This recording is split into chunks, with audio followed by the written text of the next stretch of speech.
This is the Setagaya Literary Museum, located in the western part of central Tokyo. The museum provides a space for experiences designed to bring people closer to literature. These experiences have included exhibitions on literature, novelists, and increasingly, manga. On this day, the museum is hosting a retrospective on the highly respected manga artist Jiro Taniguchi. Taniguchi began his career in the 1970s. He was a prolific artist who produced several manga, mostly geared towards mature readers. His works include a speculative fiction manga revolving around early 20th century literary figures in Japan, and a manga about a salesman who discovers new dining establishments wherever his work takes him, which has been adapted for TV.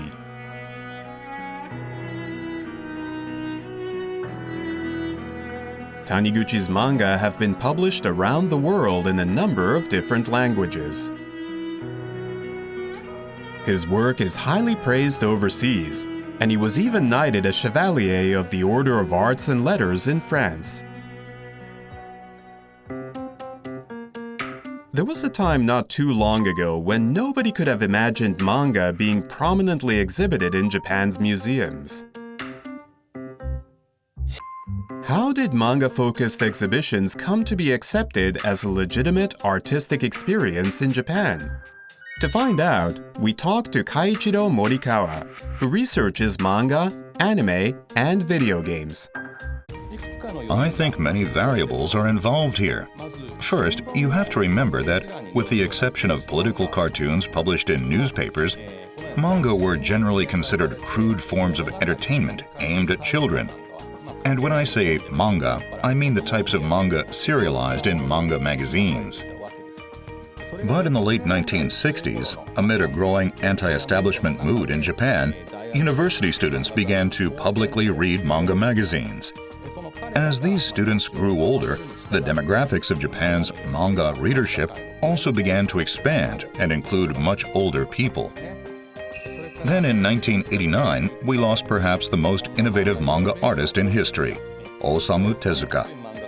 A major retrospective was organized to celebrate Tezuka's works, which gradually started a trend of manga-focused exhibitions in museums.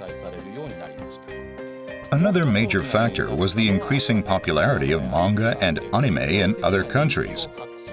They weren't just winning over new fans, they were even winning prestigious awards, like Hayao Miyazaki winning an Academy Award.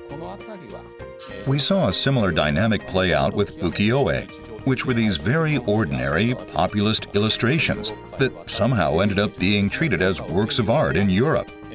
The Japanese then followed the lead of the Europeans and also began to look at ukiyo-e as works of art. This is the Yayoi Museum, located in the middle of central Tokyo.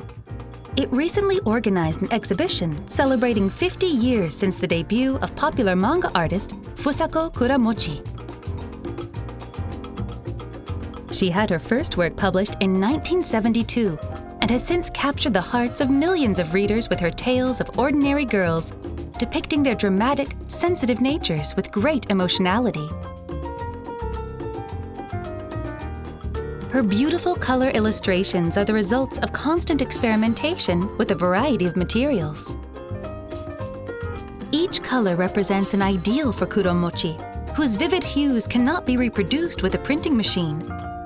Only by viewing the originals can one fully appreciate the mastery of her craft.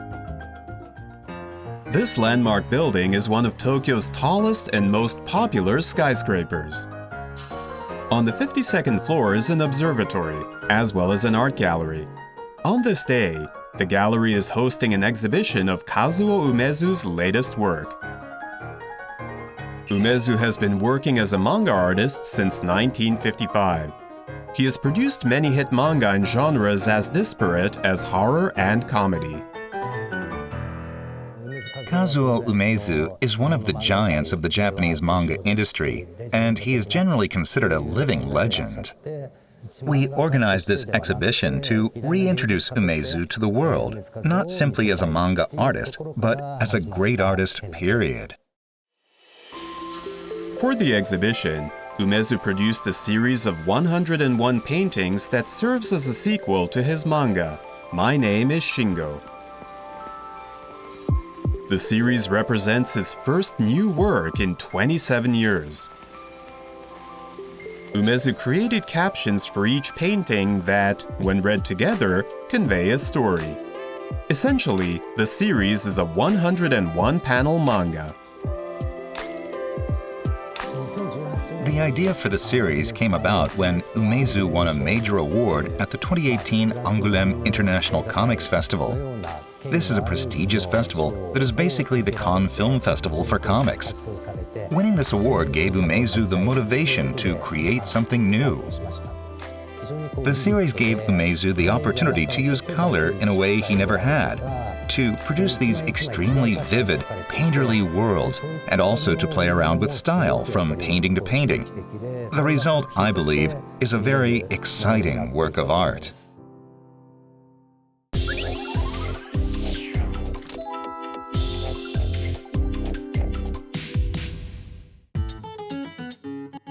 A colorful variety of manga-focused museums exist throughout Japan, not just in Tokyo. The Kyoto International Manga Museum is located inside an abandoned school building.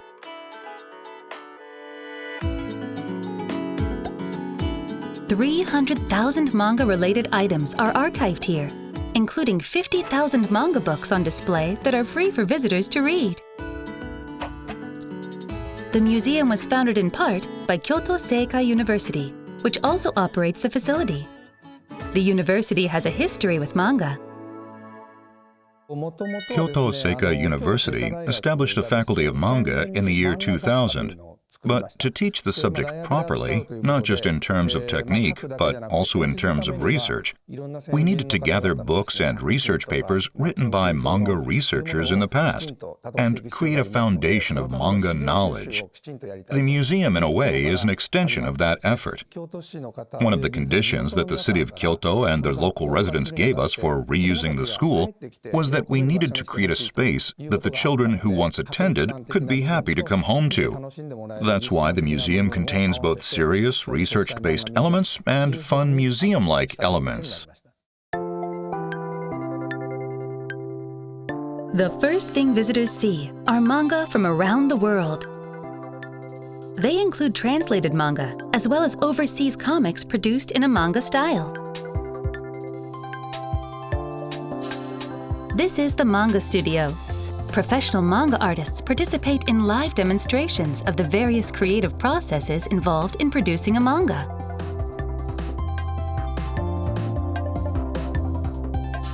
Even the hallways are lined with manga bookcases.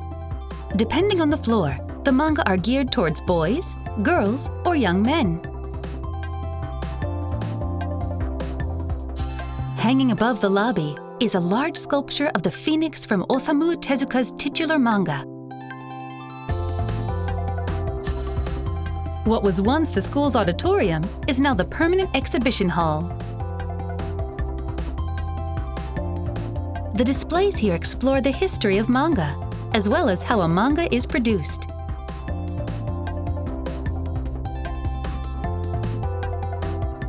There are also bookcases of manga from every year. Displayed above them are the manga magazines that excited readers in those years. The most difficult part of gathering materials for the museum was finding all these magazines that everyone had thrown away long ago. Some magazines we gathered with the help of second-hand bookstores, who would also send us the rare magazine collections they could get their hands on, and some we found on our own. Gradually, we recovered what had once been discarded and began to compile an archive. When visitors come from overseas, they're often shocked at how many manga there are. For the first time, they're confronting a certain truth about manga, which is that they're produced for all demographics, from children to adults. The museum is a compact reflection of this reality. This is Akita Prefecture, located deep in Japan's snow country. It is home to the Yokote Masuda Manga Museum, which opened in 1995. The first honorary director of the museum is Takao Yaguchi, best known for his manga Tsurikichi Sanpei, about a young boy with a prodigious talent for fishing. Yaguchi was actually born here in Masuda. In fact, he spent his entire childhood here and graduated from a local high school.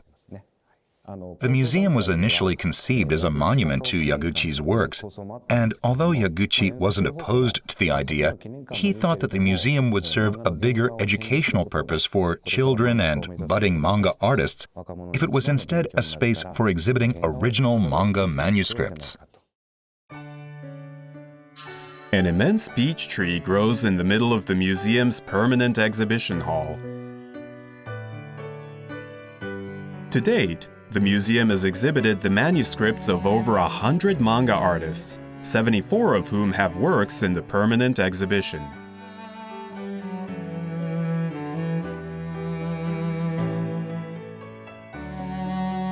This is the Mangakura Exhibition, a room that was built as part of the museum's renovations in 2019 to store the manuscripts obtained by the museum.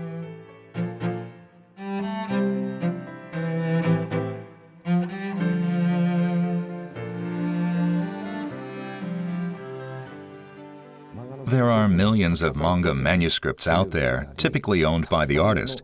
The sheer number made it difficult to gather and preserve the manuscripts like you would a typical work of art.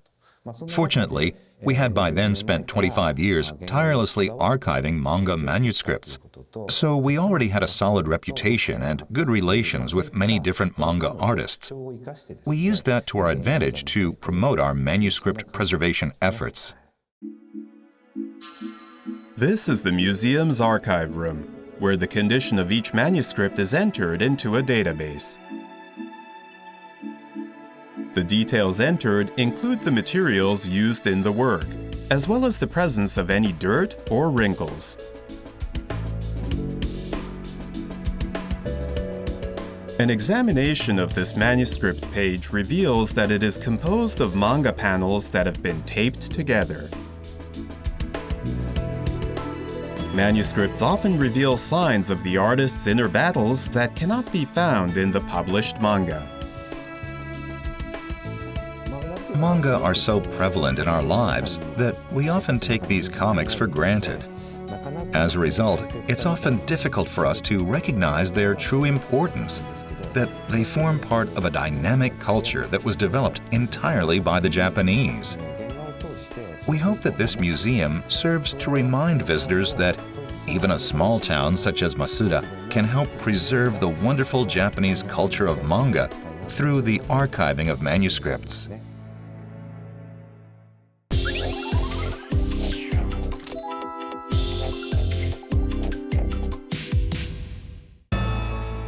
We are back in Tokyo outside a manga library.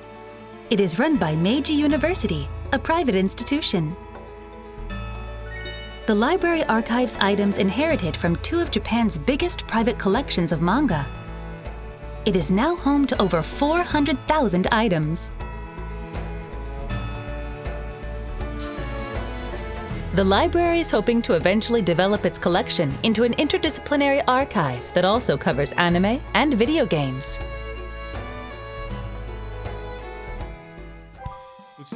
Meiji University is home to the School of Global Japanese Studies, which conducts educational research related to Japanese manga, anime, and video games. This manga library and our current efforts to organize its archives all contribute to this research. One reason for our research focus is that people around the globe have become fans of Japanese manga and anime. In other words, this content is shaping the impressions that people in other countries have of the Japanese. To learn more about these impressions, we need to study the source material, manga and anime. Another reason is that manga are living records that convey in great detail the changes that have occurred in the values and lifestyles of the Japanese in every age and gender demographic. For example, you can discover what sorts of things fascinated girls in the 1960s and how their lifestyles differed from those of boys. You can also explore how their worldviews evolved from the 1960s to the 1970s. And then you can leap forward a decade to the 1980s to see what lifestyles these same girls were pursuing now that they were grown up and perhaps had families. In this way, manga are rich sources of information that provide us with a lot of details on how the Japanese have changed from the post-war era to today.